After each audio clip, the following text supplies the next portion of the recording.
The last point we'd like to touch on is the environment. If you're opposed to less government, how would you enforce environmental restrictions upon companies polluting the environment? You know, this is not an easy one, but a very important one in that there are some real good libertarian studies on this. The first thing is your body, you as an individual, and your property is sacred in the sense that nobody can hurt you or take your property. That includes your air that you breathe. So if there's a chemical plant that's spewing over chemicals into your place, he's violating your rights and doesn't have a right to. You have the right to go to the government and get an injunction against somebody who's polluting your air. So property rights can deal with this much better than the government has been doing. Governments are the greatest polluters. If you look at it, government is involved in all kinds of pollution of rivers and different things over the years.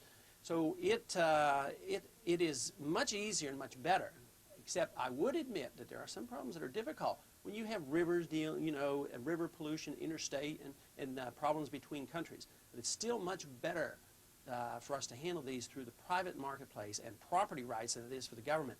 Governments tend to give out permits. You know, if you don't pollute too much and you pay so much to the government, or if your fine isn't too much, you pay your fine. So in a way, they legitimatize a lot of the pollution. We'd be much stricter on pollution problems than the government is. We would do it strictly on a property basis, and nobody has a right to pollute anybody's air or property. So would you abolish the Environmental Protection Agency? Yes, it's totally unconstitutional, wrong, immoral approach to presume that a chemical company is going to do something and then come in and regulate them to death. That's sort of like coming on the TV air and say, well, we presume that you might say something that is derogatory to the government, and therefore we want to monitor everything you say.